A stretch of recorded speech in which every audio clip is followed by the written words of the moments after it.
Number 3، گھبرائیں اور ہراساں نہ ہوں۔ موت و زندگی کا فیصلہ یہاں نہیں ہوتا، وہ فیصلہ وہاں ہوتا ہے اور ہو چکا ہے۔ تو گھبرانا کس بات کا، خوف کس بات کا، بے چینی کس بات کی، اضطراب کیوں؟ موت و زندگی کے، عزت و ذلت کے، فتح و کامیابی و کامرانی اور شکست کے، یہ سارے فیصلے یہاں نہیں ہوتے، اہل زمین نہیں کرتے، یہ اس فرش پر نہیں ہوتا، یہ فیصلہ عرش پر ہوتا ہے، عرش والے کے ہاتھ میں ہوتا ہے، اور یہ فیصلہ ہو چکا ہے، یہ ہو چکا ہے۔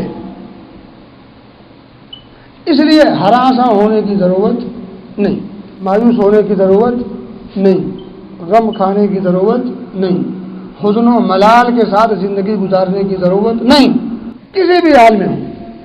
کبھی بھی ہراساں نہ ہونے کے ساتھ ساتھ خوف و دہشت اپنے اندر پیدا نہ ہونے دیں۔ اس دل میں خوف و دہشت، ڈر، رعب و دبدبا، اس کو سینے میں جگہ نہیں دینا۔ جو انسان ڈر جائے، رعب و دبدبا کی آنچ میں اگر وہ جھلس جائے، اس کے پاس دنیا کے جتنے اسباب ہوں، جتنے ذرائع ہوں، وہ اس رعب و دبدبے کی آڑ میں آنے کی وجہ سے پست ہو جاتا ہے، کمزور ہو جاتا ہے۔ انسان کو خوف و دہشت کمزور کر دیتی ہے۔ اگر آپ اپنی قوت کو بحال رکھنا چاہتے ہیں تو سینوں سے کھرچ کر پھینک دیں ہر اس ڈر کو، ہر اس خوف کو جو اللہ کے علاوہ کی ہے۔ اللہ کے علاوہ کے خوف و دہشت، رعب و دبدبے، ان تمام چیزوں کو چھوڑ دیں، کھرچ کے پھینک دیں، نڈر ہو جائے۔ کیوں؟ اس لیے کہ ڈر انسان کی قوت کو کمزور کر دیتے ہیں، انسان دلی طور پر، جسمانی طور پر بھی وہ کمزور ہو جاتا ہے۔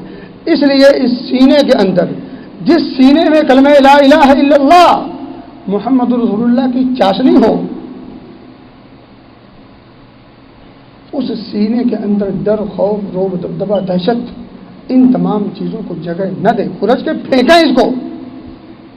یہ گند ہے، یہ ہمیں اور آپ کو برباد کرنے کے لیے کافی ہے۔